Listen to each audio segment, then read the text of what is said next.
Welcome to 7-Minute Devotional. Today's topic is trusting God in difficult times. Habakkuk lived and prophesied in the southern kingdom of Israel sometime around the 7th century BC. We recall that after the death of King Solomon, the kingdom of Israel was split into two, the northern and the southern kingdom. And by the time Habakkuk came to the scene in the southern kingdom, the northern kingdom was well and truly conquered by the Assyrians, and much of the population carried away. So Habakkuk lived in very troubled times. The southern kingdom was in disarray. There was gross idolatry and sin, violence. The Chaldeans or the Babylonians were gathering strength on the horizon and making inroads into the kingdom. Habakkuk then launched out into a complaint against God in verse 2, and I shall read here.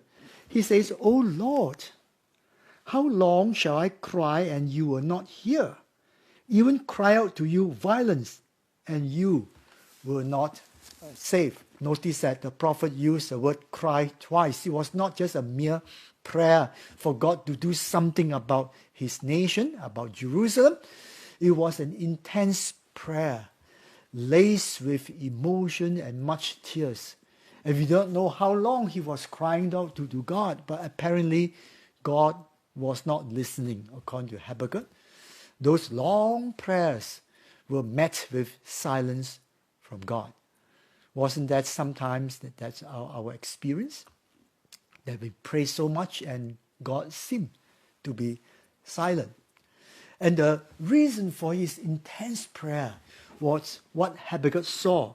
For example, in verse 3, Habakkuk says, "Why do you show me iniquity and cause me to see trouble? For plundering and violence are before me, their strife and contention arises. Therefore the law is powerless, and justice never goes forth. For the wicked surround the righteous, therefore perverse judgment proceed." Reading these two verses and other verses as well is like reading the newspaper today. Do our eyes see what Habakkuk saw? Yes. Violence, injustice, and a lot of plundering and contention and strife, and the wicked seems to overwhelm the righteous. There's a theology of victory that we sometimes hear today, that it portrays God as a heavenly waiter, ever ready to take heed to our prayers and running to us to bless us with answers almost immediately. But have we ever experienced silence? The prophet Isaiah was somewhat frustrated over what he had seen among his people, concerning the spiritual state of his nation, and he complained to God too. And you know what he said? He says in Isaiah 45, verse 15, "Truly, you are God who hide yourself." These two prophets are so open, so honest to God. It's not that they have a rebellious spirit. It's just that they are just so honest before God to voice their feeling. But the difference between many Christians today, unfortunately, and Habakkuk is that while sadly, many Christians grow impatient with God and discouraged and turn away from God because God was seemingly silent, but Habakkuk continued to pursue God to the very end, as we shall soon see. We do not know how long Habakkuk waited for the answer to come, but it was the answer was not what Habakkuk expected. Look at verse 5 of chapter 1 of Habakkuk. God suddenly broke through that silence, and he says, "Look among the nations and watch, be utterly astounded, for I will work a work in your days which you would not believe, though it were told you." It's like, in fact, God was actually saying, what I'm going to tell you, you're not going to believe. What was it? What would God be doing? God says, he says in verse 6, "Indeed, I'm raising up the Chaldeans, a bitter and hasty nation, which marches through the breadth of the earth. In other words, it was a horrifying response. God says that he will be raising up the Chaldeans or the Babylonians to be his instrument of judgment for the nation of Israel that turned away from him. How would Habakkuk respond? How would we respond when the answer from God was not exactly what we want or expected? And here's Habakkuk's response in the next verse, next few verses. We have read only one.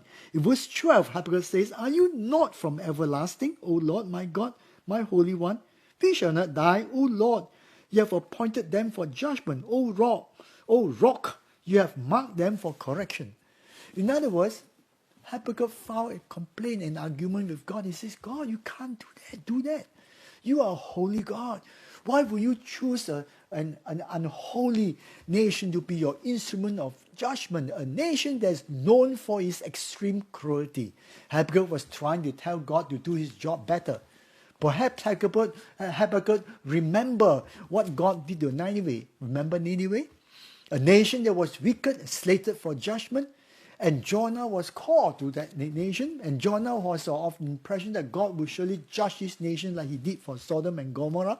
Instead, God used Jonah to be his instruments of revival, and we know from that story that from the king to the slave, everyone repented of the sin in sackcloth and ashes. And so, why can't God do that? Why can't God use Habakkuk as a prophet of revival? And to revive the nation. So when we ask ourselves this question, why is God not answering your prayer? We are actually implying that God is not answering our prayer according to what we expect him to answer. How do you respond when the answer to our prayer turns out to be entirely not what we expect? Realize that God works not according to our own purpose, but according to his own purpose. It may be painful. It may even be out of his own character. When we pray the Lord's Prayer, your will be done on earth as is in heaven, it is a firm acknowledgement on two things. Firstly, God's will is crafted in heaven. Secondly, we submit to his will. Habakkuk was horrified. But instead of running away from God, he chose to pursue God further. What did he do next is the subject of the next devotional. Trusting God in difficult time, part 2.